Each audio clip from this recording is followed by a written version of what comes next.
and welcome back to Movies That Inspire the Pop. My name is Patrick, and today we have a very cool discussion, scene, and Funko Pop that we're going to be going over. So, the Funko Pop that we're going to be talking about today is the Duel on Mustafar, which is a Smuggler's Bounty exclusive, number 222. Really awesome Funko Pop.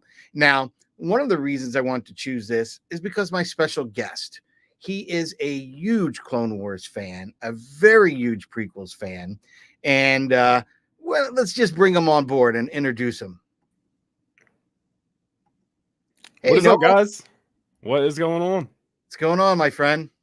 I'm doing good and happy to be here, as always. Been a while since I've been on any live stream, whether it's been mine or somebody else's, so I'm just happy to be back in this environment. Nice. Very cool. Well, it's a pleasure to have you today. So, like I was just introducing our segment today, we're going to be going over the battle or duel on Mustafar, the Battle of Heroes, as most people call it. But it is a fire scene and a fire Funko Pop. With literal fire. It really is. I mean, you get any closer and you will start turning to ash. So let's take a look at the Funko Pop itself that we're actually talking about. Yes. Oof. There it is. So the Duel on Mustafar in the box. Now, I don't own this, and I do not either, which is the funniest part. Yeah. So I got kind of gypped. So I guess the way my subscription renewed and then stopped was I got it right after the first box release, so I'd missed the first box, and it ended apparently without me not realizing before the last box. So when this got released, I was rip shit that I didn't have it. I'm like, oh my God, I missed that. You gotta be kidding me. This pop has been eluding me for too long. And there's really no good reason why I haven't bought it, because I got into collecting Star Wars pops in 2018. And this either came out 2018 or 2017. It was one of the two, because I remember seeing these pictures online, because there's really not a lot of pictures of this pop, especially there's not glamour shots of anything. Well, there's one that's probably one of the few out there. That's probably a newer one, honestly, because it took me forever. I really don't know what this is going for now, but outside of putting price aside, there's no good reason why I haven't bought this pop yet. It's just one of those things that I'll get it eventually. But the fact that I have the movie poster on my wall back there, this is my favorite movie, one of my favorite characters. Why didn't I buy this? It's a shame that I don't have this in my collection. And I've wanted this for so long as well. I think it was the price thing, and I got to stop worrying about, because obviously if there's a certain one you want in your collection, is I guess price is kind of a piece of that. Yeah. But at this point, some of the ones that I want are going to be pricey. Like this one, I still want the 2018 Grand Admiral Thrawn exclusive. Oh yeah. I want a Captain Rex exclusive. I do want those, even though we are getting, more updated versions of them, I still want those originals. And then maybe I didn't really get into the holos that much, but I might go back and do some blue boxes. I have a few, but I think eventually I want to get them all nice and minty. My sister picked me up a Yoda and a C-3PO off someone from eBay. So just word to the wise, be an informed shopper, because when you buy stuff like that off people they don't know, obviously the price, they were for $30, both of them or something. Yeah. They weren't super pricey. They might even been cheaper than that. Some of those blue boxes really aren't bad at all. No, but what happens is when you get them from people from eBay and stuff, the Padawan Collector recently did a video on this, and I could not agree more. Sometimes as a collector, you must buyer beware of who you're purchasing from. Yeah. In the sense that when I got these, well, one, my sister doesn't know. I love my sister. She kind of packed it up in the envelope and came in a suitcase. So that's the problem. I said envelope, not a box. It came in an envelope. So it came in one of those priority mail. Was this Amazon? No, it was just some person on eBay, right? Yeah, right. But I'm telling you, this thing went around the world in 80 days. The way it came, when I finally took it out of the envelope and unboxed it, I think C-3PO's box literally came flat. Oh. It just came done from the seams, just fell apart. I was like, you got to be kidding. That's the whole purpose for the blue boxes. Right. It's to have the blue box because the To pop have the blue box. They're good. like there's a Yoda and a 3PO, and they were trashed. So yeah, you're that's buying where those for the box because those OG Star Wars pops are really like you can appreciate them, but the molds are like they look kind of bad compared to what you're getting nowadays. I Yeah, always they go are back kind to of like corny. the OG Emperor and the first Lando. Like those pops suck.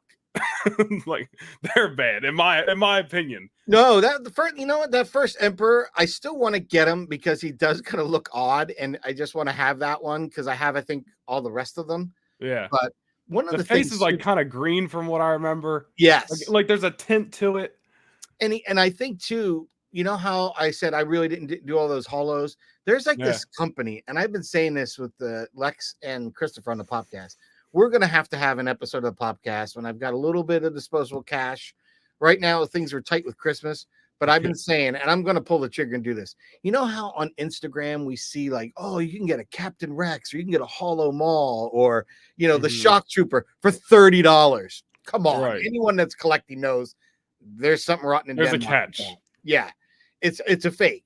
So I was debating one of these days that I want to go out and try to buy the fakes just to see, just to get them in, and then we can be like, let's, because you already have the mindset knowing this is not going to come in what you want. So now you're here for the review. I'm throwing $30 because $30 of getting that pop, even if it's a fake, is still a fraction of the cost of what it costs for the real deal. So exactly. Well, we got some people in the chat. No, let's take a look and see what we got here. Pop to Bounty Collector. Ricky. Let's go. Sire Speed reviews. What's up, Eric? Let's go. Nice. Jedi Robbie. Hello there, Jedi Robbie. Patrick and Noah. Hey. What's going on, Eric? Hey, Jedi Robbie from Eric. And hi, Eric from Jedi Robbie. Nice. Nice. So, chat, what do you guys think of this particular Funko Pop? Did you guys have this in your collection? I'm curious. I gotta personally say, like, and I've said this before about just other pops, like my favorite Star Wars pops, because for whatever reason, licensing thing, we've all talked about it before. They all have the base and they all have the Star Wars logo. For whatever reason, they'd probably be better off if they didn't, but it's there. So I do appreciate, even though they still have to slap the Star Wars logo on them, I do appreciate every now and then when we get that different base. And obviously this was, again, 5-6 years ago whenever this pop came out. But even now, like when we get a Mando or a clone trooper and they have a jetpack and we get that fire or the smoke. I love those acrylic. That stuff is awesome. And I even remember when like the Force Awakens came out, there was a Kylo, maybe even a Rey that had like a snowy base based off the one scene. Both of them. Those are really cool. So like the fact that this is like the whole fire scene, and it's kind of obviously we're just basing this off a picture because neither of us have it, but it looks like it's kind of what's the word I'm looking for? Kind of see-through in a sense. Translucent? Translucent, but not like fully. I think that's one of my favorite things about this thing. Yeah, I think it does have that translucent kind of more clear acrylic in this because it is really nice. And I remember when I first saw this pop too, that I was concerned that, you know, we always say Obi-Wan's got the high ground, but we'll watch this clip in a few moments. At one point, Anakin has the high ground. This is when they're teetering, and this is right before. Yeah, he kind of teeters, and he goes back, and he's ready to take him down. Like it's the end for you, my master. Like, so it is pretty accurate to that scene, in my opinion. For sure. And like we have two pops here that are not even necessarily unique to just this release, because like we have a Dark Side Anakin Walgreens, and I'm pretty sure there's an Obi-Wan just like this, like not the hooded one that's Walgreens. Yes, I have an Obi-Wan like this from the Smuggler's Bounty. Yes, that's what it was released in. Yeah, it is. And then there's the Dark Side Anakin, which was a Walgreens one. Yes, so yeah, I have both of those actually right here. I got. I have the Anakin. I never got the Obi-Wan. It's just one of those. I did get Anakin. Yes. I did pick him up, and this is the Smuggler's Bounty Obi-Wan. Yes. Which is great. I mean, I love this pop. It's one of my favorite Obi-Wan pops that I've had. Oh, great pops. And that's not even a knock on this like 2-pack, because like even though they're just like reshaped or whatever, repositioned, like I'd still get it. It's one of those rare occurrences where it's like a kind of re-release, but it's not at the same time. So like This is this is so well done. I wouldn't even think about like, oh, I already have a dark side Anakin. If it was like they were both sitting in front of me, I'd be like, no, I'm getting that too, without question. Absolutely. Like I'm so pissed that I didn't get it when I had the chance. And then when it came out, I didn't grab it. It was like $60. And I'm like, come on. The box is 50. Well, right. Come on. Yeah. It just released. And I should have like an idiot. Do we know what this is going for now? Because like I haven't looked in a long time. This I thought was going for an average. I was seeing around 300. That's one thing I haven't done in a while is keep up with my my Funko app. Like with what's in my collection. I fell off a while ago, and then I sold some stuff and got some stuff. So it's so outdated. Mine. I keep it pretty up to date, but I gotta. But I would go on there and check like prices sometimes. So like I don't even know what like my most expensive pop is. I really don't care, but it is still like cool to know. Be like, oh, that's worth such and such. So like I'm wondering what this is going for now, especially because neither of us have it. Jedi Robbie, he didn't even know this pop existed. He said. Yeah, this is that Smuggler's Bounty box was. I remember scrolling through like when I was getting into Star Wars pops in like 2018, and I found a site online, every single Star Wars pop ever released, and like making my checklist.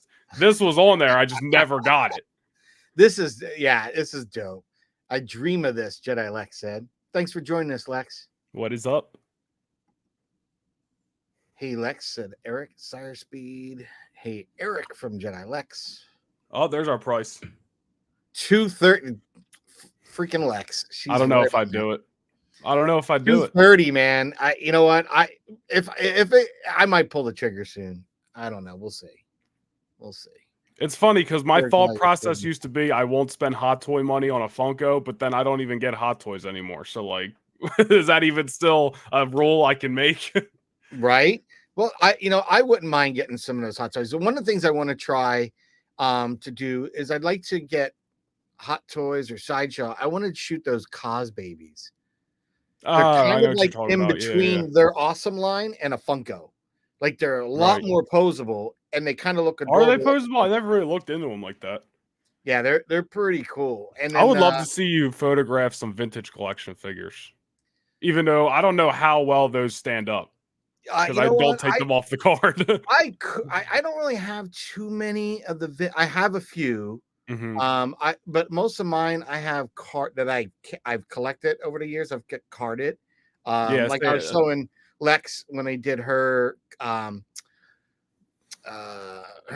collection themed beyond Beyond Tatooine or whatnot. When we did that. I showed her, I had found a box of figures that I hadn't opened up in years. Yeah. So as I open it up, I'm like, oh, look at this. I got an Emperor. Oh, look at this. I've got Biggs from the deleted scene with the black cape and the tan Imperial outfit. That's pretty cool. Oh, look at this. I've got Sebastian Shaw as Anakin. That's a cool one. Then I'm like, oh, I've got Crispy Vader. So I've got Anakin as Darth Vader with the robe and Sith eyes. Yeah. And then he converts into where you've got the crispy critter where he's missing limbs. He's all fried up, bald, and awesome. And then there was a figure in there that I saw recently in a collectible store. I didn't even know I had it. And so I'm glad I looked in that box. I was like, man, I might go back and get that. But I have one where it's Sidious and his head rotates in the inside. It's from that. So like an okay, I know what you mean. Yeah, so it's a regular 3 1/4 figure.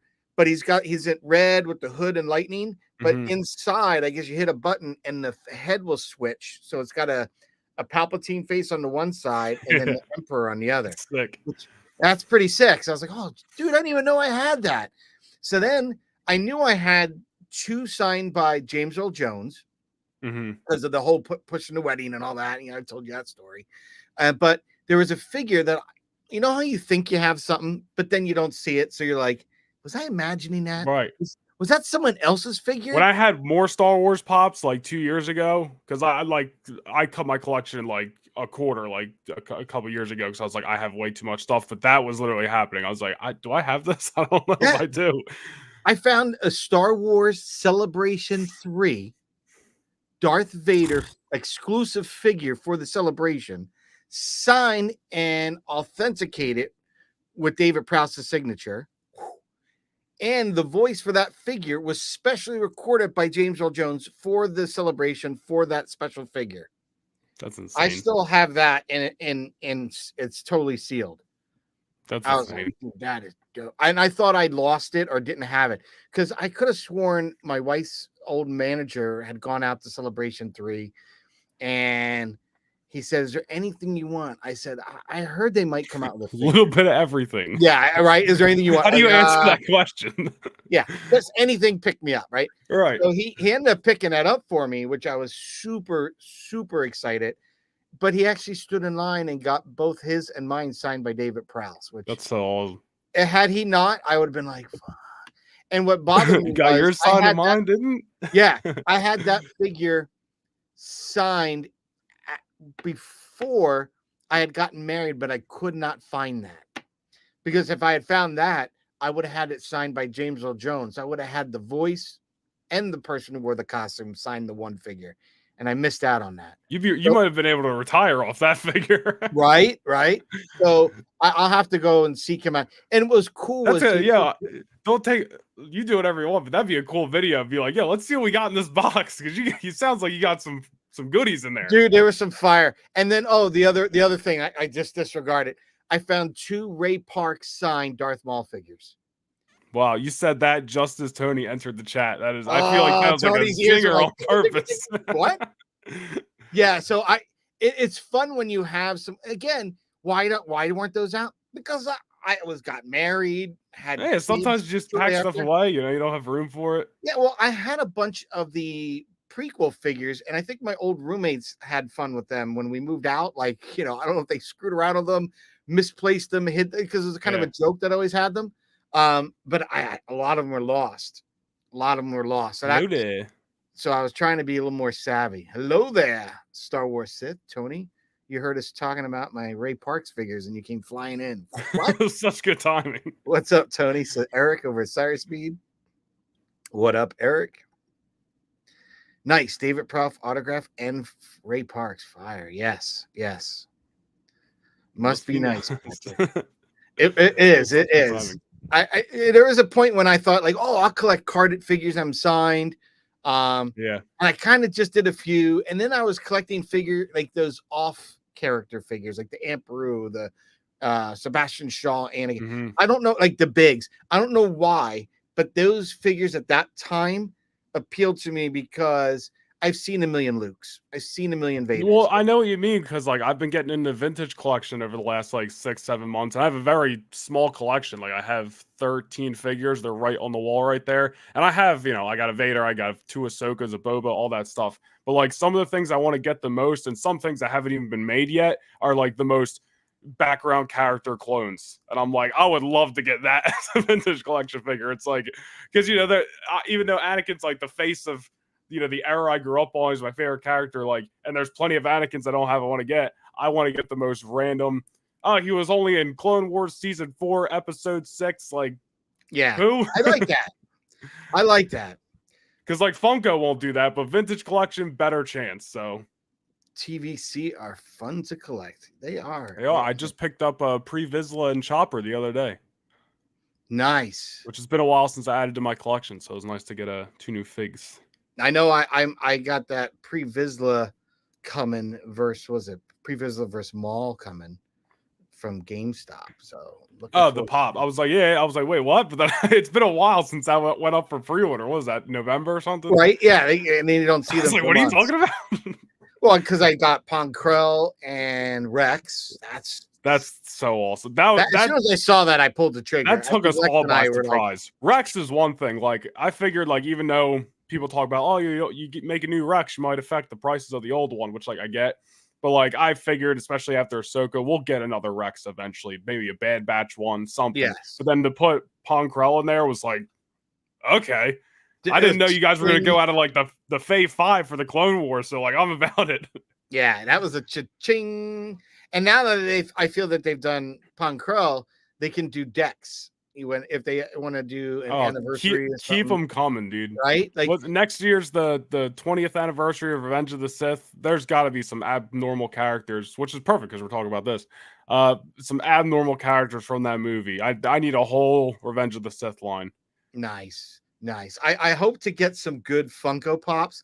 And like the I'm one sorry, did thing I that say we've been next year? I saying, mean 2025. My apologies. one thing we've been saying a lot lately, I think all of us in our content creation videos, is that somewhere from that Return of the Jedi 40th anniversary forward, the figures got ridiculous from Funko. Like the sculpts got better, the Yeah. posing got better. Like and it started earlier on. I noticed with like the Anakin with two blades with his braid, the Vel Yes. the was it Vel Sarth? No, no, the Val from Rogue One. Her hair is very intricate, and you Yeah. really don't take notice to it, but it's got all these braids and I kind of mean, like listen, very Leia like. might be a case, and like this is the most like common sense thing like a collector like us might think about it, but like I get the business perspective, people that they've probably looking at it differently for years, but like Star Wars was one thing that they would always for years since the beginning just shove out pops with, just like the most Obi-Wan's coming out, like let's just put every character out. Oh, this show's coming out, like there was just so many Star Wars pop, the sequels that were like making anybody in Funko Pop form. I Yeah, would like to think now it's a little bit more of quality over quantity. Because, like, look at the Clone Wars pops we're getting. Like, I didn't think I'd see the day. And, like, it's not like, oh, here's a set of 6, but it's like, here's this 2-pack 1 month, and a couple months later, we get another one, and it's all quality yeah, stuff. we So got I'd like to Dooku and think Anakin. they're focusing a little bit more on quality instead of Yeah, Maul and quantity, but Ahsoka. I'm oh, loving these 2-packs too that they've been doing me because they're too. just they're done so well that it's almost like having a movie moment at Yeah.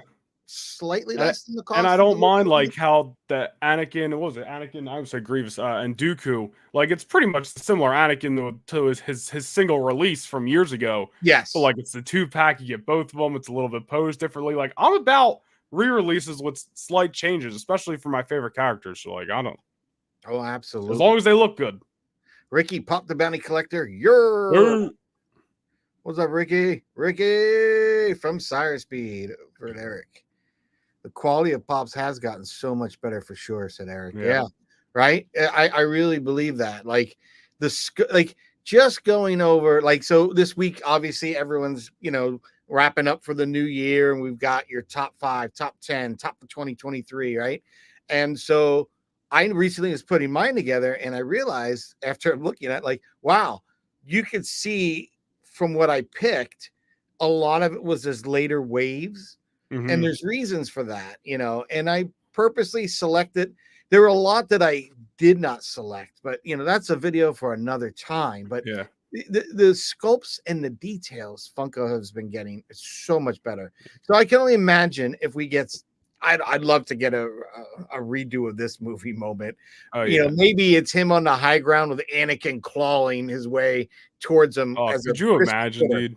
I I don't love mean to keep critter. going on that to drag it out or whatever, but it just made me think of it like talking about the whole quality thing. Like obviously, like it goes without saying, like as time goes on, product's gonna get better, right? And I Yep. don't mean to, and I'll keep it brief, but I don't mean to drag wrestling into this, as everybody knows I'm a diehard. But one thing that has happened with wrestling figures over the last few years is a lot of independent companies, if you will, like toy companies, like with 3D printing and this, that, and the third, like people have started to just do stuff themselves. And it's kind of made like these bigger companies like Mattel and Jazzwares have to step up their game. And now like figures are getting better than ever. So like in a similar sense, like not that people can just go out and make their own Funko Pops, but like, and obviously there's licensing and all this other stuff involved. But like somebody who's real well-rounded with a 3D printer can be like, I'm just gonna make the look at the AI stuff people are making with the Funko Pops recently. No, trust me. So I like looked at something the other day where when you you could see something like scan that, something.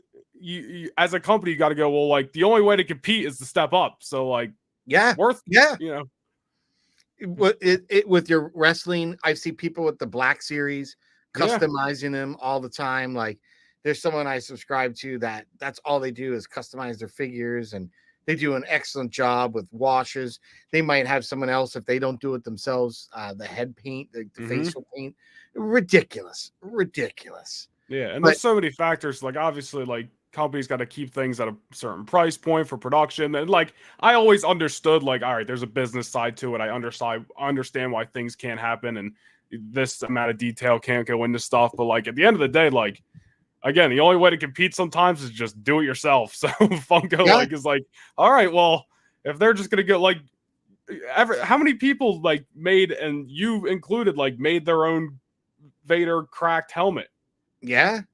Yeah, and I know I was one of the few that probably did a Funko version. I know a lot of people took their figures and did that with their Black Right. Series, waiting and waiting, you know, and then 3D printing heads and That's what I'm crazy saying. It's stuff. like either you're gonna do it and you're gonna do it hopefully the best, or we're just gonna find a way to do it. And we would like you to do it, but if we have to, we'll do it ourselves. Yeah, like I got tired of waiting. You know, I want to.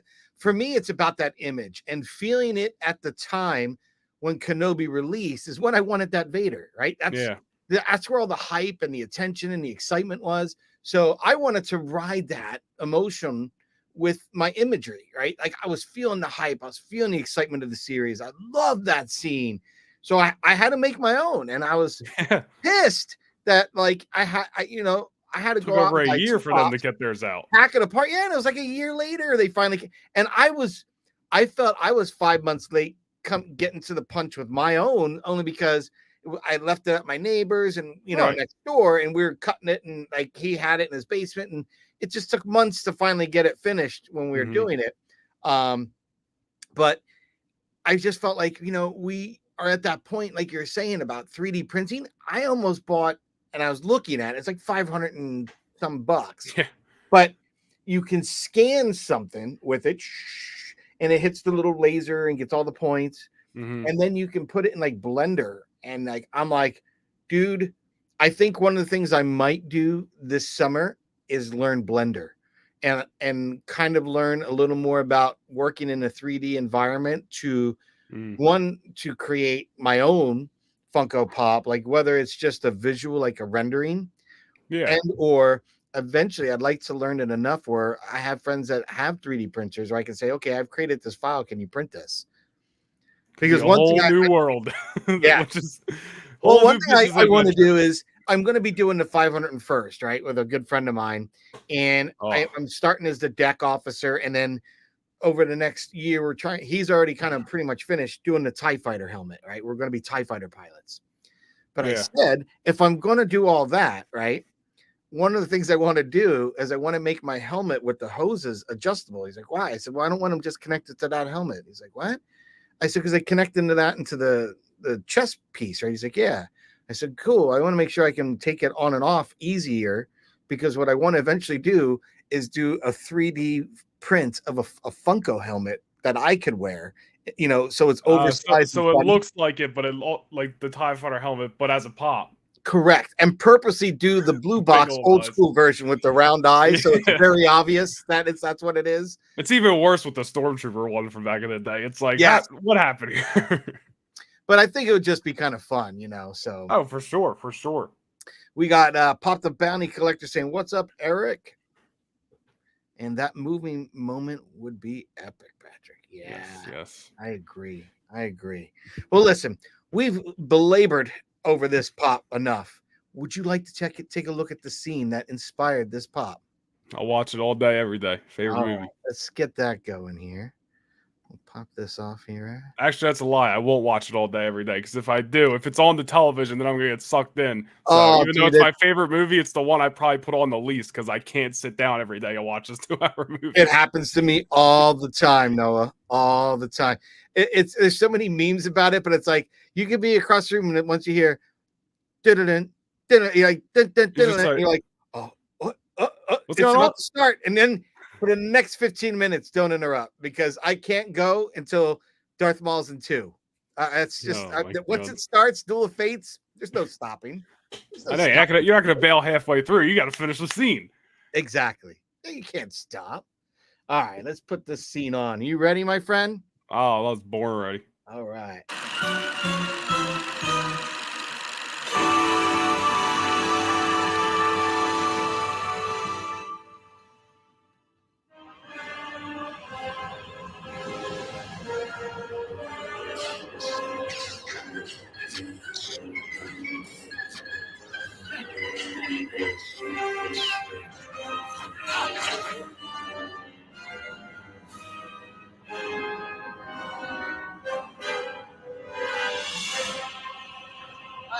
failed you, Anakin. I have failed you. I should have known the Jedi were plotting to take over. Anakin, Chancellor Palpatine is evil. From my point of view, the Jedi are evil. Well, then you are lost. So good. I'm gonna give it a little pause so we don't get whacked. It's so good, dude. Like, I'm So sorry. good. Some such a people joke. look at this whole. I mean, some people just bash Star Wars for this overall, but like specifically like the prequels because they just always do. People talk about like the dialogue's bad or something. I'm like, that was so good right there. Like, I don't see it. I'm sorry. You know what? Nice and I simple, was to an the OG point. fan that felt like I didn't like the prequels as much as the original. That's much. fair. As much. Yes. Again, that is what I had for 30 years, right? So anything stepping up to what you've watched a million zillion times, and as a kid growing up from that era, your action figures and the stories you enacted and played out in your head led credibility to what you're talking about, right? Because that was in the film, and this is an adventure I made, because of this thing in the film. So of course, when the prequels happen, you're putting those pieces together. There's going to be a little bit of angst, but I thought it was great. Like, I thought the prequels did a few things. One, it redeemed the Ewoks. Not that I hated the Ewoks, but I could not see the Ewoks overtaking a garrison of Imperials. I'm just saying.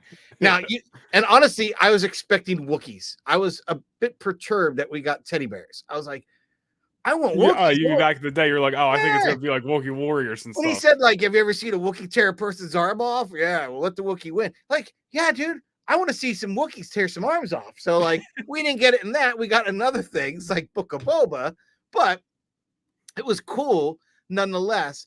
And when we get these prequels, like this scene here, and we might have to play we'll play this through, and then we'll come back to the longer scene edit that I had. Yeah. Because there's things in that I just love. Like, one of the things here, when you see the anger in Anakin, it is brutal. Like, the hatred he's showing towards his master right here. I mean, the scene where he's going down with the lightsaber at his throat and choking him down. And you see the fury in his face. Dude, awesome, he was like, listen, we all have them as people. Like, you just remember very vivid memories from your childhood, like every single detail. And I remember my view from the theater watching this off to the side a little bit. Like, I remember when Vader first came up. I remember this scene, and I still like.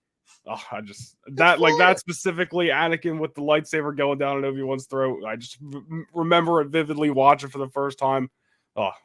All right, we'll continue. Look at him.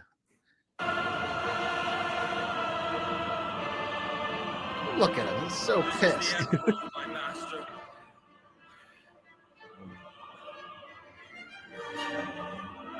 right, and there we have the moment.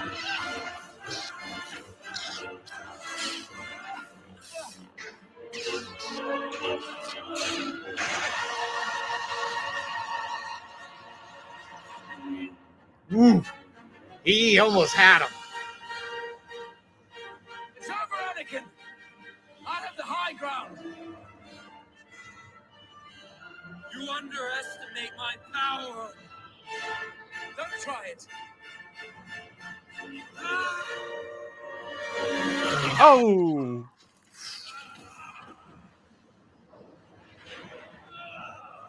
He's like, you know his heart's breaking right here. Oh.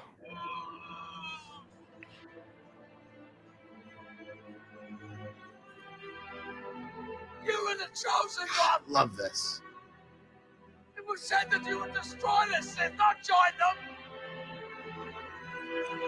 Bring balance to the Force, not leave it in darkness. I love this little detail with the lava hitting his leg and then catching on fire. I know. Once it engulfs him, oh. Yeah, he's not even on fire yet. He hates you. Look at the eyes are fiercely glowing. You were my brother, Anakin. I loved you. Yeah, here it goes. Obi-Wan can't even look. Oh, can you imagine smelling that burnt leather and hair? Whew. It's like that. Had a chance to pull his carcass and just bring him back and let him die peacefully. He was just like, I'm just gonna leave him there, and shouldn't. Oh, this is brutal. Do you think, I was thinking about it while they were right before Anakin jumps, or I should say Obi-Wan jumps. Do you think the movie moment pop would have been better if instead of the lightsabers just kind of being held, if they did it like how the poster is, where they were hitting each other? Oh, like the standing like battle clashing. heroes? Yeah. Where is it? Like that kind of right from the poster. Yeah. Yeah. I think that the reason they didn't do that is because that was so overused as an image. That's fair. By the time they did that, people have seen it a million times. I think it might have fallen short with some fans, but like other fans have been like, yeah, man. Like, I think because I like that scene because not only the lightsabers, but they got each other by like the other hand and wrist. Like, there are no advantages in this fight. Like, it is. I mean, they're fighting on a tower that's falling into goddamn lava. I mean, come on. It's insane. I love it, dude. And they're going full. And unfortunately, we can't play that whole. I would love to play the whole scene and not get copied. Listen, everybody just go on Disney Plus tonight, watch the whole movie, get the whole fix. Yeah, because when you see that fight, it just starts so, it's kind of, okay, I'm going to have to do this. But like right as soon as Anakin turns around and starts swinging, dude, it's on like Donkey Kong. Like they are full on at each other's throats. Like one is to kill, the other's just trying to stay alive. Like, and quite honestly, Obi-Wan did not have the upper hand in that fight at all. He was definitely going to be on the and like even when end of that one. Yeah, and even when Anakin jumps, it's kind of like, I don't want to call it a lucky shot because it's Obi-Wan, but that's just the best way to put it, of him cutting his legs off. But did you ever see it just made me think of it, did you ever see the Battlefront 2 2005 game, the alternate ending to the game where Anakin actually lands after he jumps behind Obi-Wan and stabs Obi-Wan right through the heart? I've never played that game all the way through, but I've seen the scene a million times, so I'm just like, can you imagine? Like, that's why, completely off topic here. That's why I wanted to do a what if show. Marvel has its second season going on right now, and Star Wars can't get one. But you know what? The easiest show to write. I think we might get something like that. I don't know. Star Wars Theory, is talking about his 2024 is going to be some really great content. I saw his Luke AI thing he's doing, and I'm like, that's pretty sick. I don't know if you saw it, but so I'm hoping, fingers crossed, he does his version of What If. Yes. And maybe that satisfies all of his fans because that was what he was known for originally. Right? Literally the Thanos, I'll do it myself. And I'm like, I'll be there watching. Yeah, he was doing fan fictions long before I really got into a lot of other people's fan fictions. You know what I mean? So I always enjoyed that. So if he gets back into that and does a What If, and maybe he calls it whatever he wants to call it, I don't give a crap because it's probably going to kick some ass. Because he does there's so many good stuff. There's so many good and some people don't go too crazy. It'll just be like, just how we're sitting here talking, but they'll talk about what they would have done, whether it's with the sequels or what they would have wrote between episode 1 and 2, or like just complete fantasy stuff. And it's just awesome hearing people's like ideas and stuff, which is why I think a What If show is literally the easiest show to write. Yeah, creating the animation's harder than coming up with the ideas. What if Qui-Gon didn't die? What if Luke turned to the dark side? What if Anakin beat Obi-Wan? Like, and that's like grand scheme things. There's so many more like simple ones you could probably think of. That's just like a fun 6 episode stories that can get adapted. What if Leia becomes the Empress? And listen, I would love Clone Wars style, but like it can be 2D animation. Like I love 2D animation. There's not enough of it.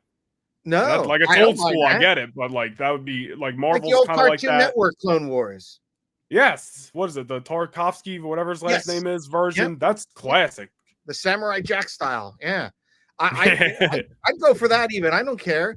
But I do like where Lucasfilm has taken the animation of Clone Wars from its infancy to where it is now. It's changed the game. Oh, yeah, of course. Of course. When you look at animation. When you look at season 1 and look at season 7, I just watched like a random episode from season 7 on on Christmas. I was just like, I'm just gonna put something on, and I was like, this is just like, you feel like you're watching a movie. Forget the fact that it's animation, Oh, that it's a cartoon, it's a show that used to be on Cartoon the Network. last Like, 3 this is episodes, a straight up adult movie. yeah, the last 3 episodes match up to Revenge of the Sith perfectly. You Oh. can watch it, pause it, watch Revenge of the Sith, and come back to it. Like it's Somebody, perfectly I fit. know it would get taken down immediately, but somebody's got to put the super cut together and put it on YouTube. Yeah, I know it'd be like really 5 nice. hours long, but I don't care, because that's the point of the super cut, is watching it all through at once in order, every scene from Clone Wars to live action, back and forth. Somebody's got to do it.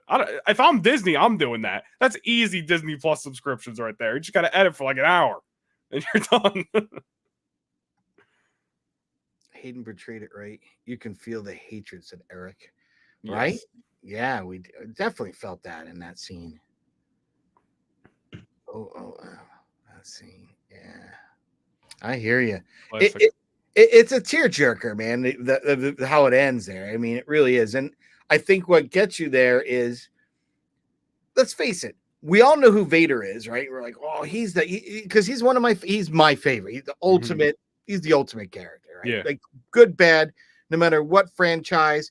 If I put the silhouette or the image, you know exactly who he is, and you know he's awesome and he's badass. That's all you need to know, right? Yes. Boom, he's awesome. Correct. He's bad. Don't mess with him. So I always felt like when you have an iconic character like that, you could do so much more. Like I would love to, like you're saying, with the what if stuff like that. I'd love to see more stories for Vader, because how is it that you and I and other fans feel the love for Anakin and feel the turmoil at the end there, if the prequels are so bad, right? Why is it that we have any empathy, or do we even care about Anakin if the prequels are so bad? No, right? I hear you. We should just be like, oh, he was bad. He was Darth Vader. He went down the dark path. He was a real. No, that's the whole point. Because any one of us would have he made that decision out of love. Mm-hmm. Yes, it was fear, and he was scared of losing her, but he made that and that moral dilemma. Any one of us would make that. If someone told me my wife was going to die and I had a means to prevent it, you're damn right I would join the dark side. Sign me up. Where is it? You might do that anyway, right? But yeah. Where is it? Sign me up. So, I that's the way I look at. Like any one of us could have gone down that dark path, and that's what makes that battle of heroes so epic, because we see one hero rise and the other one fall. And not necessarily fall. He does fall in the sense that he gets maimed, and, right. becomes Vader. But the fact that Anakin was that hope for the Jedi, he was that next big hope for the Jedi, and the chosen one. And he didn't live to that, or live up to that at that moment. And it was sad. Like the Order 66. I remember in the theaters when they said Order 66, and you see Plo Koon getting blown in the sky, and this and that. It's all happening. And I remember as the speeder bikes are going, and I remember seeing the two clones. That's when I started. When the two drop back. They drop back. So I was cool, like, oh, I started getting choked up. And my wife looks, she goes, oh man, my girlfriend, and she's like, are you crying? I said, I'm getting a little come on. Let me have religion, this, man. It's my religion. So that's such a cool scene. I got all choked up, man, because I was like, oh my god, because now we got to see how the Jedi end. Like, and like in my opinion, and this again might go without saying, but like that's one of the things that kind of make the prequels so cool. Like when you already know the outcome, but you can make 3 movies, in my opinion, great and enjoyable all the way through. I know some people are like, oh, well, the first 2, blah, blah, blah. Like everybody's got their opinions, but I love them all. I love every single one of them. But like, so in my opinion, when you already know the end of a story, but you still get taken on an incredible ride to the ending that you already know about, it's like, that's a win. And it was a great story to see how Vader fell, because it was a moral dilemma. It was a great story.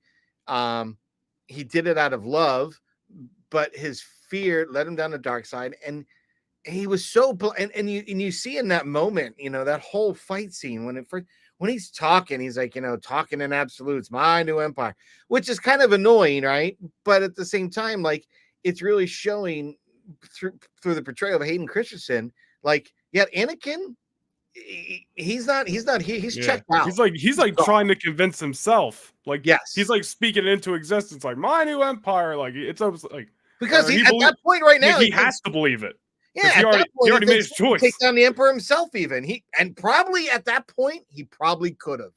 He probably could have. Another Maybe good what if. Obi-Wan easily taken him. Another good what if episode. Yeah. What was I gonna talk about Vader? Like, because you said like there's somebody you would like to see more stories of, just Vader in general. People have been calling for more Vader stuff for so long. Feel free to make something new, but like I know there's comics, some of them might not even be canon anymore. I know there's old comics though that are like Vader right after Revenge of the Sith and he's hunting down Jedi. Like, just adapt them. You could just adapt them and just create them. Again, I don't care if I already know the ending. I'd rather them back the money instead of. I actually do like Andor. There's a lot of slowness to it, but I do like Andor.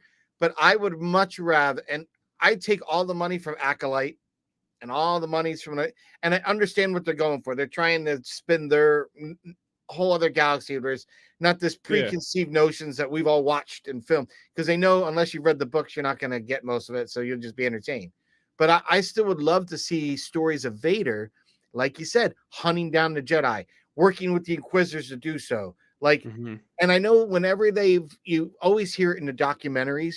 Well, when we add Vader, we have to do it so limited because when you have him, he takes the show. Yeah, he does. So fucking make a show about so it. Like, go all in. At the end of the day, it's like it's kind of the face of the franchise here. So make a franchise decision on the biggest character. Do Vader. And like, don't hold back. Because let's face it, you only have Hayden Christensen in this age right now where you can de-age him a little bit if need be. Which is like good. Like he's like, what's he like, early 40s? Like he's fine. He's got another 5-6 years before they might have to start doing a little bit more work. And then it's like, but even then, he can still wear the suit, no problem. It's not like he's old. Have him go out, do some battles. He comes back, he's damaged. You get him in the back of the tank, and like let's keep doing that. Like there'll be so many more. And again, or just a movie about when Vader enters the show. The whole show about Vader. Let's just kick some ass. Well, I don't even like. I hate when I hear people say that, because I'm just like, well, then wouldn't like just give us what we want then. Like he shows up for like one real cool scene in Rogue One, and it's like the best part of the movie. Like Rogue One, don't get me wrong. I'm just saying that's the most iconic thing. That was one of the best scenes of Vader Kenobi, ever. What happened? Ever. Yes, Kenobi show. What happened? Vader steals the show. So it's like, oh, so it's not the fact that he steals the show because it's limited. It's like because he's Darth Vader. So why don't we dive into that a little bit more? I don't get, like, I don't understand the thought process in that. Like, okay, you got Boba Fett. Okay, so we chose to do that, but then you didn't make Boba Fett. You made Boba Fett politically correct for our time. Like, you know, he became like everyone called him Beta Fett. Like, he wasn't ruthless anymore. Like the ruthless we lost in Mandalorian season 2. What happened to that? From that to Book of Boba, he kind of like, and I get it. I guess they're trying to change Leaf this and that, but like, I kind of wanted him to be ruthless. I'd rather Boba Fett be someone you couldn't quite count on. I'd rather Boba versus Mando than Boba and Mando. Like, in whatever context they wanted to put that in, but I'm just saying, like, I didn't understand that, like, because you have Mando, so you don't need to have a good Mandalorian and a bad man. Just keep him a bad bounty hunter. You know, but whatever. They've changed his storyline, which is fine because you're creating growth. But let's have him kind of getting back to, you know, he doesn't want to rule by fear. Well, maybe he has to get back to that. Maybe Fennec Shand spends a little more time with them and convinces him, like, yeah, you know, you tried to be nice and look at all the crap we had to go through, all the people we lost. Let's just be badass again. Listen, I am on record, and I still feel this way. I didn't hate Boba season 1 by any means. Especially so if we get like a season 2 or just the next time we see Boba, whatever he do, and it's like kind of what we wanted, then I'll look back at Boba season 1 like even better. Like I didn't hate that show by any means. I was like, all right. I didn't hate it. I just wish he was a little more like if the follow-up's better, then I'll look at what got us here as like this middle ground of Boba season 1 between Mando season 2 and whatever comes next. It's like, oh, it's just, you know, the little development. I'll be fine with it. I'll be fine with it. Yeah, I didn't mind it. Again, I haven't been an OG fan. When there's new content, not that I love all of it, but if it's decent, it's better than nothing. Exactly. So because if anything, I take it in parts. I like that scene. I like that scene. I don't like that. These dry spells with Star Wars, like I was riding such a high with Ahsoka, and then it just crash burned. And now I'm like dying for something new to come out. Yeah. See, Ricky agrees. He said exactly. Yes. Let Put him Vader in the kitchen. cook. Boba is a bounty. We need him to kick butt and take names. Yes. See, Ricky is in 100% agreement with what we're talking about. Boba is a big softie now. I want Boba that moved down the biker gang. That was sick. Moved down the biker gang in the Slave One ship. Yes, that's what I want. Like, hold on, I got a little business to take care of first. Yes! Well, that's why I'm like, listen, the show was not bad. It had its great moments. Absolutely. I can't believe that's been almost 2 years since that show came out. Now that we're talking about it, it just popped in my head. I'm like, man, where's the time gone? So we haven't seen Boba since. I want to ask you some questions. So typically we usually ask, and unfortunately, neither of us actually own this pop. So let me ask you this question. Is there a Funko Pop in your collection that when you see it transports you back to that moment of you sitting in that theater watching as a young kid again? Now I gotta look. I mean, I'm not saying you're gonna be able to see that well, but like the top shelf's kind of like the live I mean, there's some Clone Wars stuff, but this is like prequels, Clone Wars stuff up there for the most part. Dark Side Anakin's right there. Walgreens Obi-Wan, Count Dooku, Mace Windu. So like it's all just kind of prequel stuff. But if anything, the Dark Side Anakin, because that's the most specific thing. And like kind of like how I was saying earlier, like I vividly remember. Like I evidently saw Attack of the Clones in theaters. I have no recollection of it though, but I was told. But Revenge of the Sith, I remember. I remember the theater. It's not there anymore. They knocked it down years ago. But like I remember the theater I went to. I remember my view, specifically Vader coming up at the end when Anakin got put in his suit. So like if anything, it's got to be that Dark Side Anakin back there because that's the most specific to scene thing. Yeah, that I could think of. Plus, it also just coincides with what we're talking about today. That Anakin is basically battle. Is there any other ones in your collection? So follow up. Is there any other ones in your collection that take you back to specific moments or scenes? Or I mean, of course, some Clone Wars stuff, but like it's not like specific scenes because like that whole first Clone Wars wave that came out in 2018, which is on that shelf. Not you can't really see it, but it's Anakin, Obi-Wan. There's two Ahsokas. One of them is Hot Topic, and then the other one is a Yoda.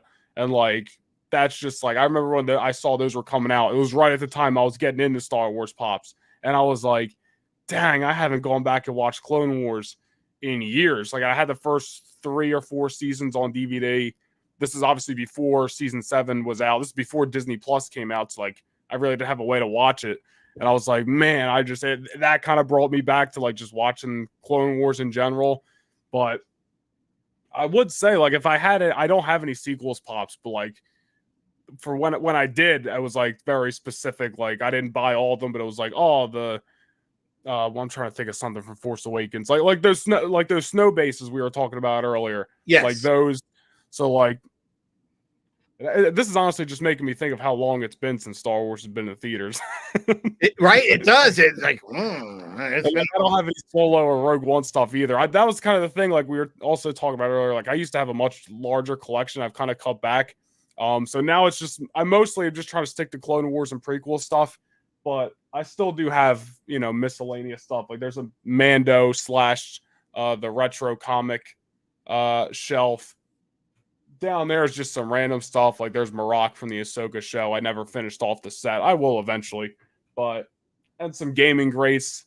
Oh, the gaming greats are fantastic. The Bounty Hunter collection's on that bottom shelf loose.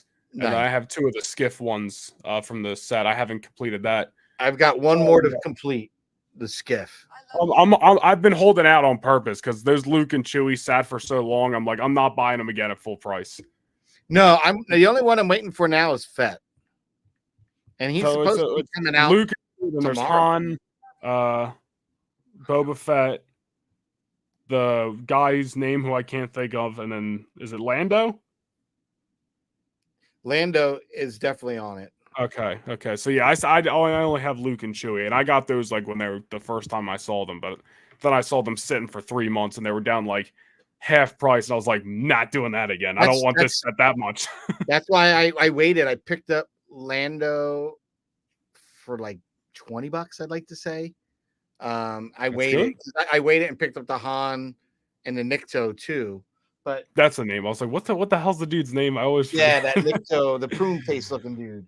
But you know what? Let me show you this. So this is a Funko Pop that was on my Grail list for a while, my personal Grail list. And when I say like, you know, do you have things in your collection that take you back? This one, of all, as weird as it is, for whatever reason, when I see this figure, I instantly get that dun dun dun dun dun, dun, dun, dun, and I get that whole scene playing to the stormtroopers, and that music. As soon as I see it, that's that just dun dun dun. Now dun, it plays that piece in my head, that scene. As soon as I see it, I'm like, you know what? I really wanted this one, and I haven't shot this guy yet because I'm trying to find some time to build a little diorama. Right. I want to shoot him in that diorama that I create.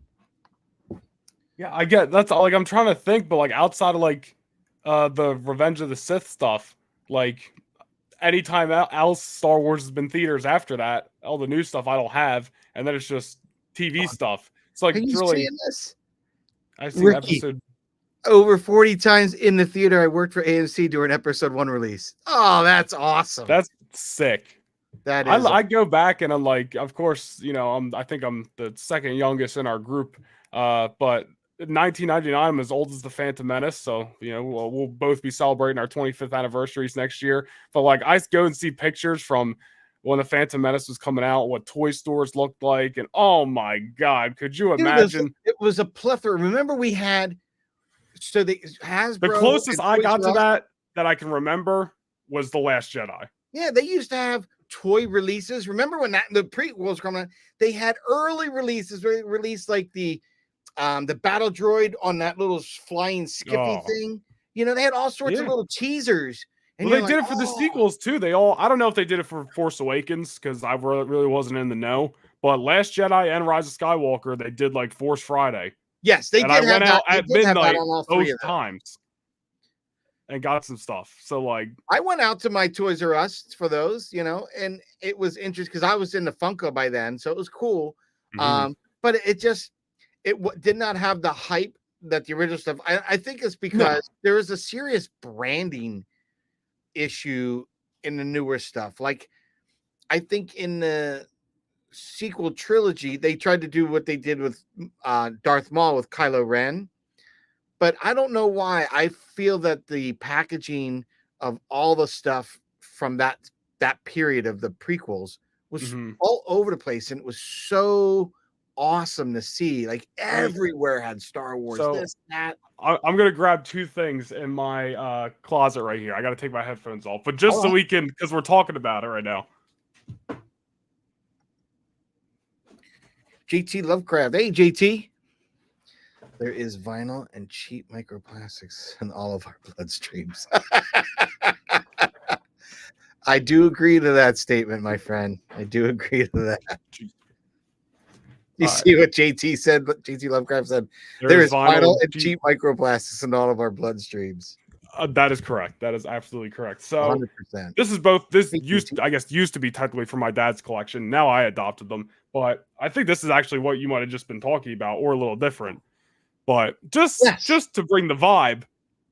Yep. This picture of Darth Maul is everywhere when you look at what toy stores and Star Wars displays looked like in 1999. Yeah, because I think the early release of that was in a slimmer package and it was green. It was like for some reason I think it was like a half circle packaging with that guy. The packaging was green and it didn't have any Darth Maul on it or anything. It was like, I don't even think they were really I think they're trying to keep Darth Maul like a big surprise. Big secret until it didn't need to be anymore. Until they released a trailer. Right. And he pops out with the look at some of the figures on the back here, man. I know it's not super in focus, but just good times. And then we got a Naboo Anakin right here too, just to show off. Mad dusty. Love that little Anakin. I got that. I gotta make a video going through all this stuff. It's all super dusty. Now my fingers are dusty, but it's all just sitting in a big cardboard box in my closet over there. But Yeah, like good, I said, I good pulled stuff, out my dude. box. Good stuff. Amazed. I want to. The whole reason these aren't on the wall is because they're so dusty. Like to the point where even if I tried to clean them, it's kind of embedded in some of the plastic Yeah, creases. my Powers of the Force ones that I have that were signed by James Earl Jones, like the bubbles yellowing. Like, I mean, it's really yellow. Yeah, like if you don't if you don't take care, especially old stuff, and like if you didn't really take care of it back then, it's like What do you do? Like, so what do I do? Even if I put it on acrylic, it's still gonna. Yeah, that's why like it's way easier nowadays because there's protectors for everything. But like 1999, like unless you were immediately storing it away, it was probably gonna get beat up eventually. Yeah, they just kind of the cards and all are in good shape, but the bubble and all starting to yellow big time. But you know, it is what it is. So no, before we wrap up tonight, we got a few more things in the chat. Hold on. Yup, said Eric over at Sire Speed. Hi JT, Pop the Bounty Collector, and buddies Eric and Ricky. Said JT. But before we wrap things up tonight, where can people find you? You can find me all across social medias at Noah Nation Vlogs. I also now have a separate TikTok page just for the Star Wars content, which is at Rogue Nation. Might be at Rogue Nation 66. I honestly forget what the ad is, but just look up Rogue Nation, you'll find it. And then, of course, on YouTube, the Rogue Nation YouTube channel, which is at Rogue Nation 66, since YouTube channels have ats nowadays.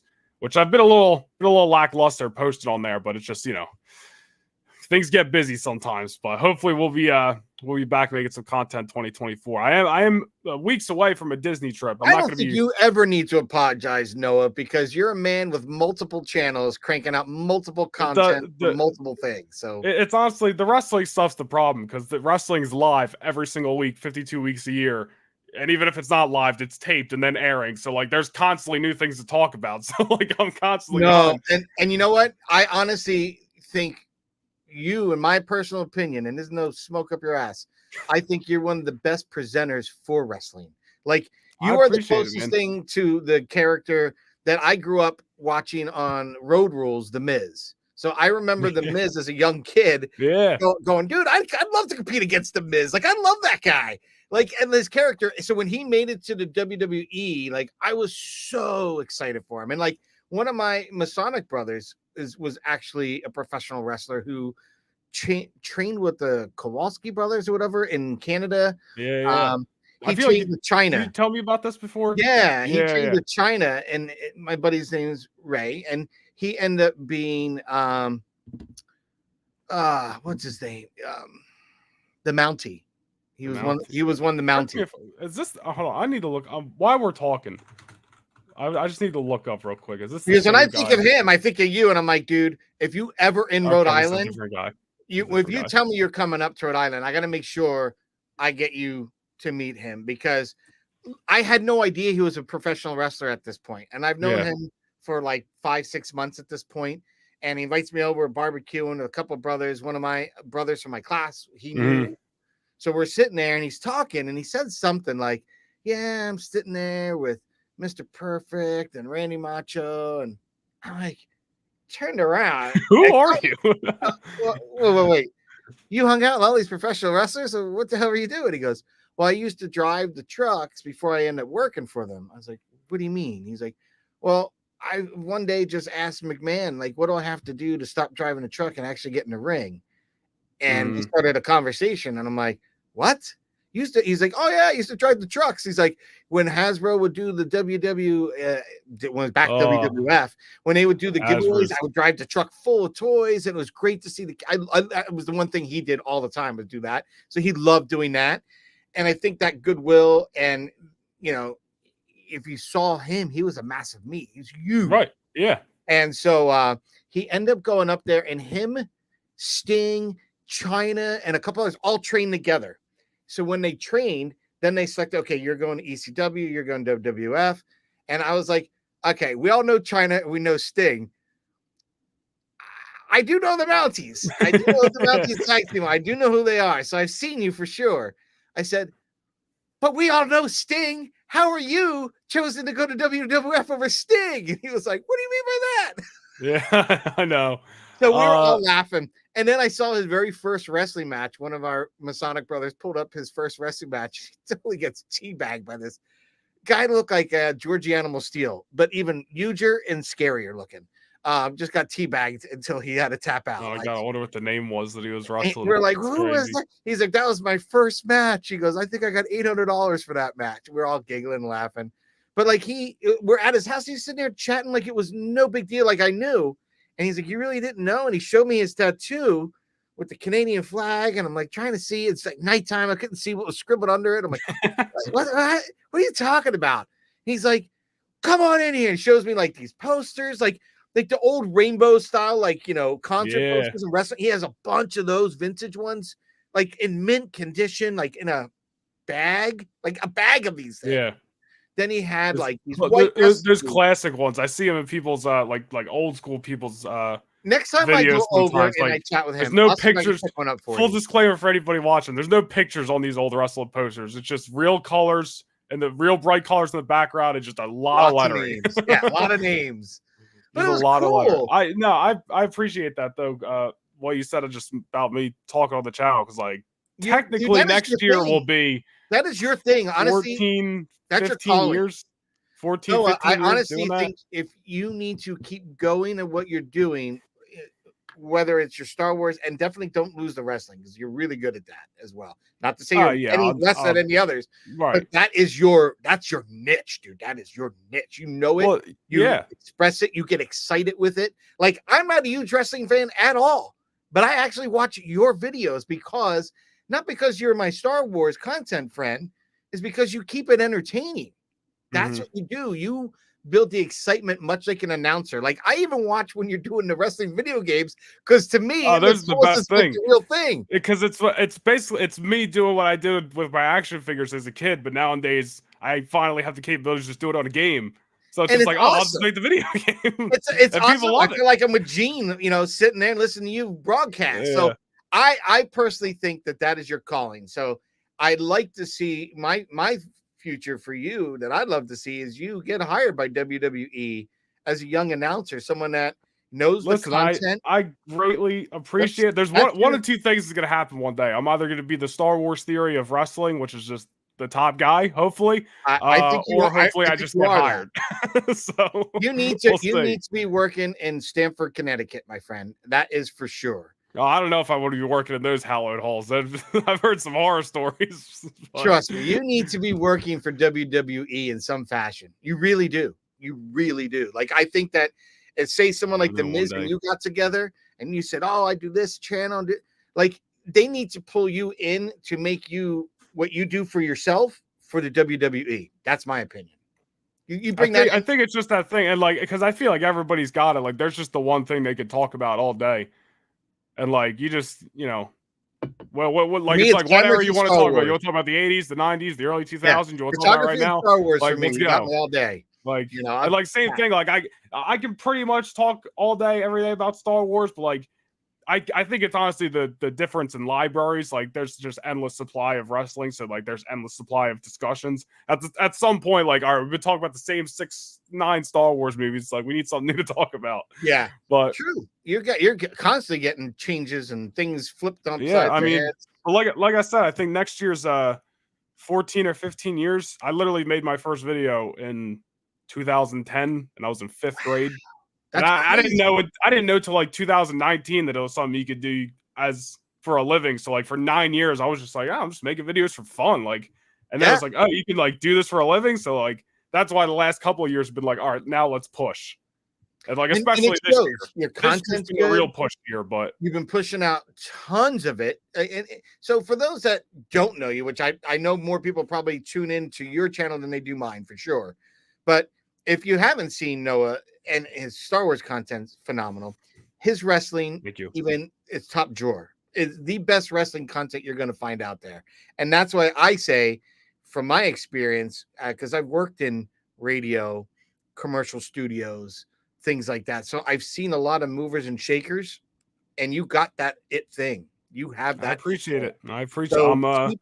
keep your passion, my friend, because what brought me to this realm of YouTube is something that I learned at Apple a long time ago. And I shared this not too long ago on one of my shows, where you take your passions and you take the things that you enjoy doing, right? And you meet them by the crosshairs. Where those crosshairs meet is that's where you want to work, right? That's the kind of work you want to do. So I really feel that that is your calling. Like you, bar none, are one of the best at it. Yeah. See, Eric, he knows his stuff. I'm trying, man. Listen, like I said, this year's been the big push year. I can't tell you how much time I've spent in this chair just editing. And 2024 is going to be the same thing. And it very rarely feels like, man, I don't feel like editing this video. Every once in a while, I don't care what you're doing. I'm just like, I don't feel like editing this video right now. But that's very rare. I get like that where I mean, between my full-time job, being a parent, running around with Masonic obligations, side jobs, you know, doing shoots and other things, then doing my YouTube, it's been crazy. And I get to that point where like there's days that I don't want to shoot, and there's other days where I'm kind of in the flow, so let me get another image done, and that'll get me, you know, so I have an image or two ahead. And I think I've already caught up to myself, like where I can't slack because I just shot the last image I shot, so I need to get a few in the can. But I've been also slowing down because I don't want burnout, right? Yeah, I'm sure like you. That's something I need to get better at next year, because like I'll just go hypothetical. Like, when the Ahsoka show was coming out, between keeping up with those videos every week and then the other two channels, I swear to God, I didn't leave this room for 7 weeks. Like, yeah, I don't want to have burnout. And so like I've been trying to get better at that. Just be like, all right, there's nothing else on this get done right now schedule. Let me just chill for the rest of the night, and then we'll get back to tomorrow, instead of just being like, well, let me find something to do, you know? No, exactly. And what I do is I try to, at one point, I'm not much different than you, knowing that I was doing at least 3 images a week, every other day. And I was like, it got, so 2 things.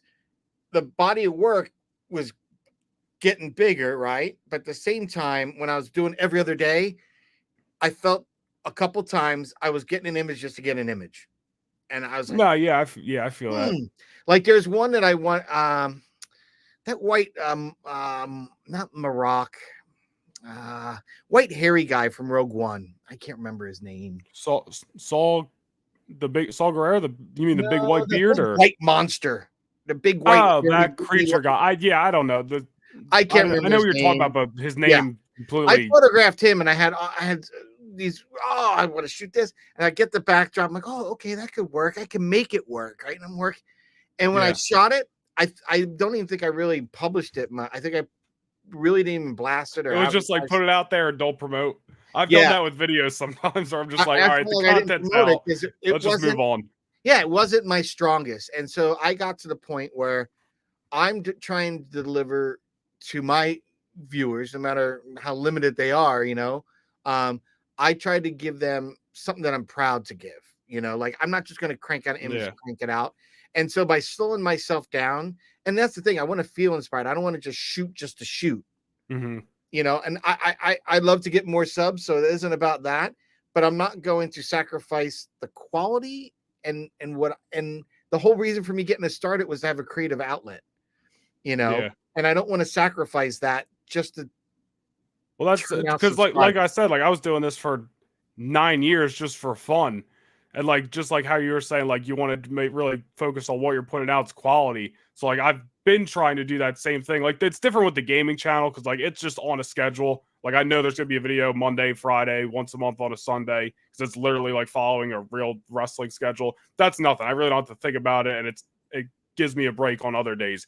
The other 2 channels though is like, I don't want to just have to force out content, because like I hate when I do that. Like even if it gives me a little boost in views, I feel like it's not good. So like that's something that I've been trying to do, just like you do with the pictures, and like into 2024, like I'd rather post 2 hypothetically quality full, you know, videos a week, rather than, hey, there was a video every day. Because like I literally during the month of July and August, I think on the wrestling channel, there was days where I literally was posting like 2-3 times a day every day for like a week straight. and it was like, all right, there's quality coming, there's videos coming out, but like this specific topic didn't really even need to be a whole video. I just wanted to get a video out. So like I'm trying to, so and like you could translate that to your thing, and like it's the same thing. Like and there's that delicate quality. Balance.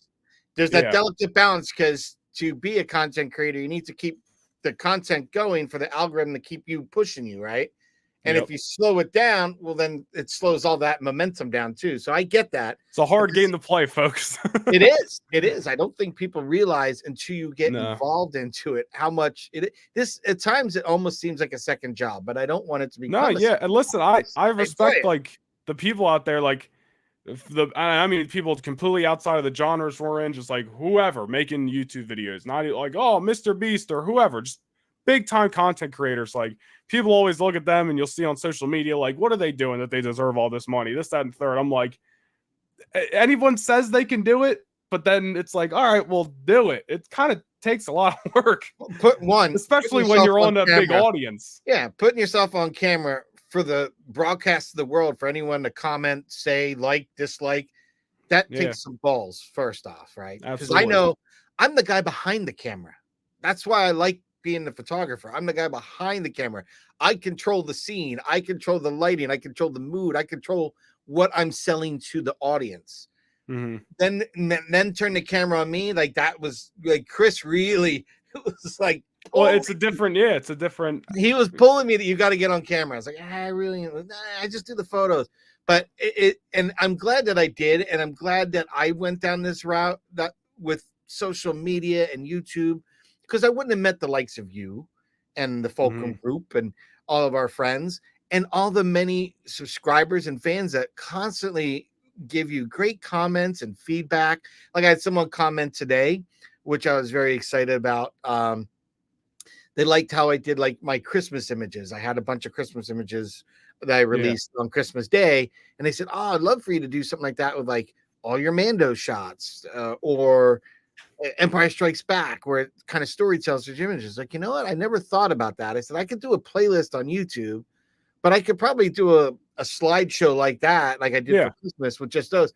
I could definitely do. I've got enough images to start telling stories about certain movies. I might not have enough to tell it all, but I could probably start. But it was a down cool the line, idea. though.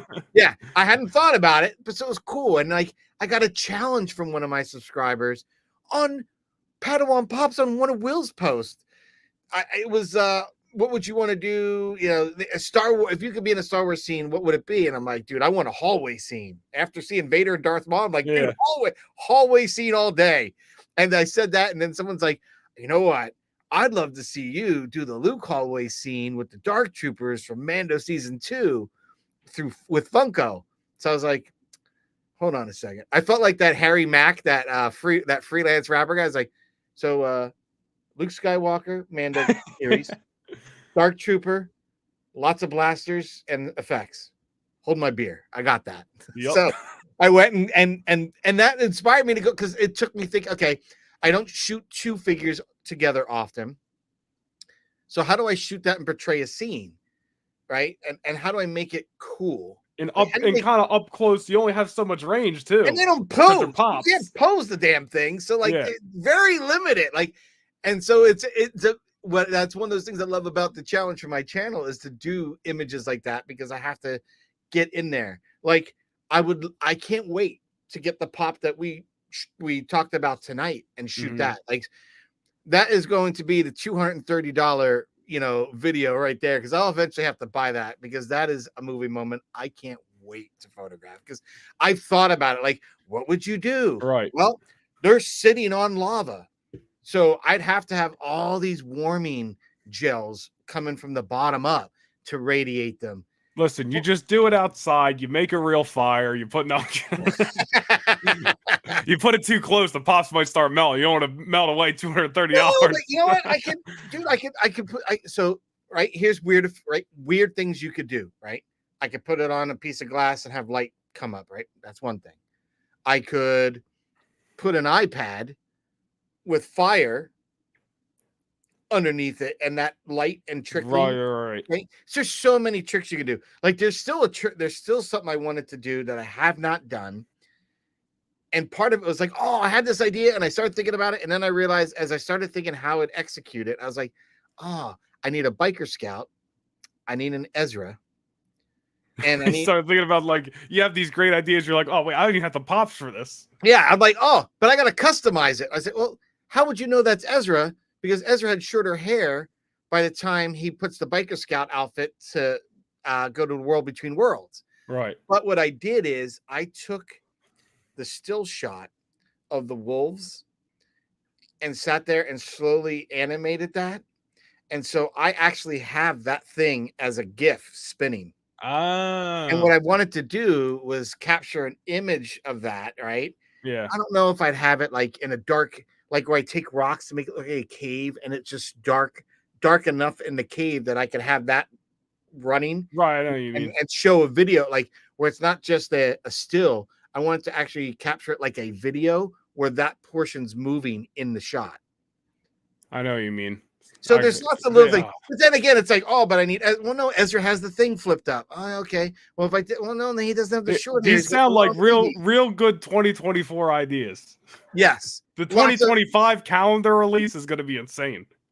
Well, I did sell a few. I need to talk to Tony and Will because I think that I looked today and they might have had issues ordering their calendars. So I want to see what's going on with theirs because I know. So my son wanted Mr. Beast candy bar. Okay, he want those for Christmas. We got those ordered. My son wasn't getting an iPhone 15 like my daughter was, but he saw the Mr. Beast thing to get a free iPhone, and it was nothing but spam, pirating, shit.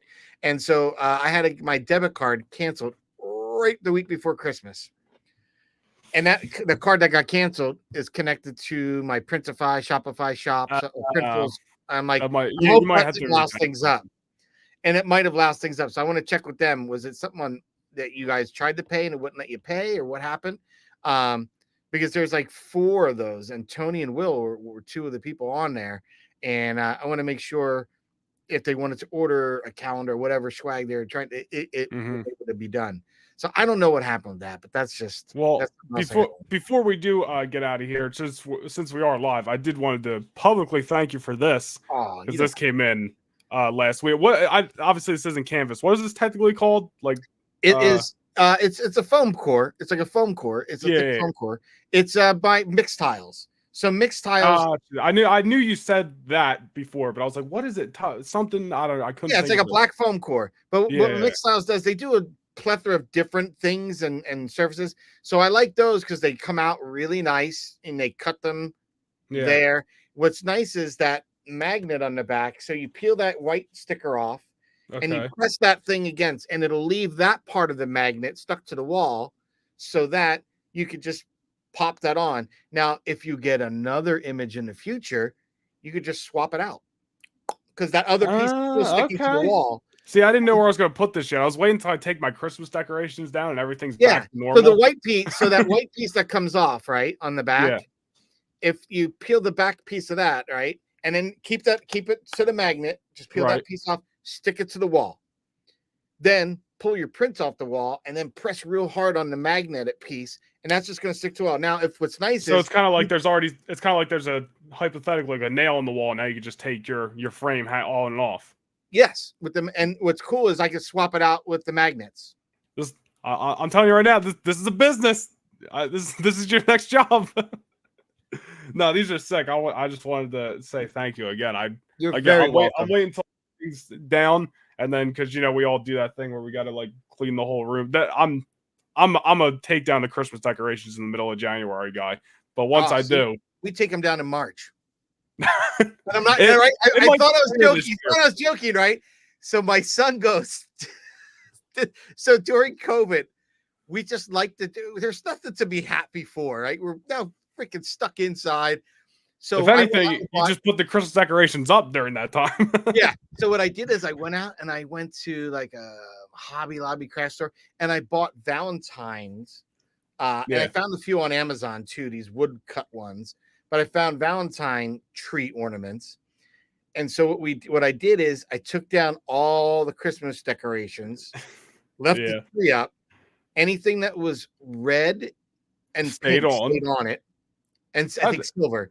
And then I put the Valentines. We had a Valentine tree. So at one point, I don't know, they were out of the house for a period of time, which, you know, at that point, not many people went anywhere. So I don't know what they did. Maybe they went to their nanas for a little bit with my wife visiting. So I surprised you just swapped the whole thing. When they came back, they were like, a Valentine's Day tree. And they loved it. They're like, this is great. So we had that for about a year or two. We did the Valentine's Day tree. Why not? It's a fake tree, so keep it up. Put the Valentines. Hey, but my son goes, he goes, Dad. I just got a little guy in here. I didn't have room for a big one. Next year, I'm getting a big tree because I got too many ornaments to put on this thing. It's I bought a overflowing. dinky tree. It's too small. There was a Sabine ornament this year. I got an Ahsoka one. There's Disney. I was like, this thing's overflowing. Next year, I got to get a big one. But yeah, I have a big one of six, but I bought a small tree. Yeah. And those Funko Pop ones take up half the tree, so it's like, yeah. I'm gonna take my old advent calendar ones, like Christopher and I were talking on the podcast, what things you can do with those old advent calendars. Like I made a snow globe out of them. We were saying you can make them for ornaments. I'm actually gonna fashion some ornaments to hang them on that tree for next year, and then those other ornaments I might transfer just into the big tree. Yeah, but I'm almost wondering. I might need a small tree down here for me. That's what I said. Like this is there's a family tree in the living room, obviously, but this was for me. Like I needed that's why next year I'm getting the big one, and it'll probably be right in the same spot, but it's nice. The whole thing. Nice. There'll be new Star Wars ones out. Oh, they're always coming out. And right now is the best time to buy them because Christmas is over. So I forgot about that. Some of the ones I was looking at that I didn't pull the trigger on, I should go online and look. Dude, check your CVS, your Walgreens, your Walmart. I need to check my Hallmark CVS online. Had a bunch of them. I did not know they had the Ahsoka. They had the Funko ones there. I was like, oh, dude. Yeah. I didn't realize that till the other day. I was like, dude, I didn't know they had these here. Isn't there an Anakin and Obi-Wan like dueling, like a Hallmark one that I never bought? Like I know what I'm doing. They have the freezing chamber. I didn't buy that one, but that's awesome. The carbon freezing. Yeah, that thing's huge. Pops up. Yeah, I think that was released this year. That thing's pretty big from what I saw. I only saw pictures, but like that's gonna take up half the tree. It looks like the size of one of those things that an inflator that blows up the air in your tires. It looks like that. Like one of those little generators. Looks like it's gonna weigh down the tree and it's gonna be lopsided. Like no matter which side you put it on. That's got to be a low-hanging branch one, I think. Like very low to the ground. So if it does fall, it's not falling far. Just leave it on the side. Don't even put it on the tree. Exactly.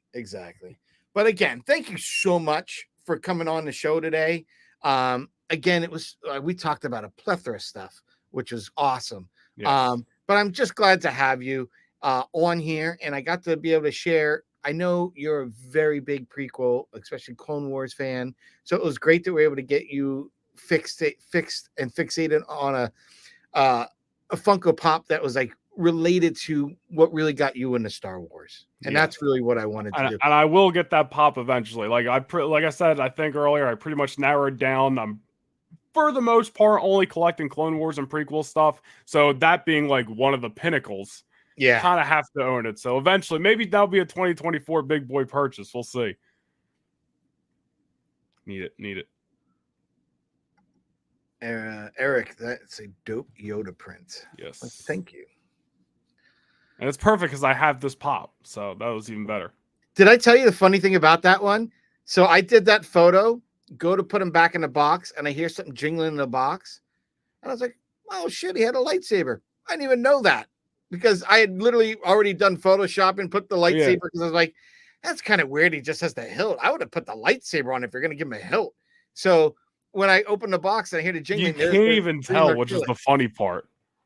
What's that? Like you can't tell that obviously you usually add like the glow effect because but like you would never know that you photographed this without it.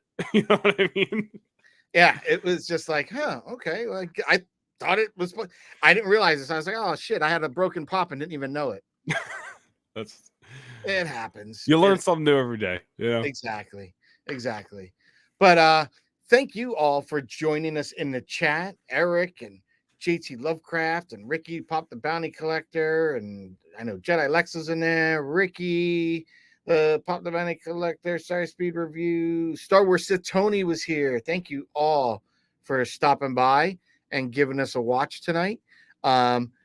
Again, I usually do movies that inspire the pop, typically on a Wednesday night. And for more of that and creative images of Star Wars Funko Pop, tune in to Poptography, and you can find me on social media, Poptography YT. And we're going to have a fun, exciting year in 2024. So if you're not tuned into my channel, definitely tune in to my boy Noah's here, because like I said, we spent the last half hour just talking about him cranking out content. He cranks it out, my friend, and does a good job of it. So thank you very much, everyone. And may the force be with you. Force be with you.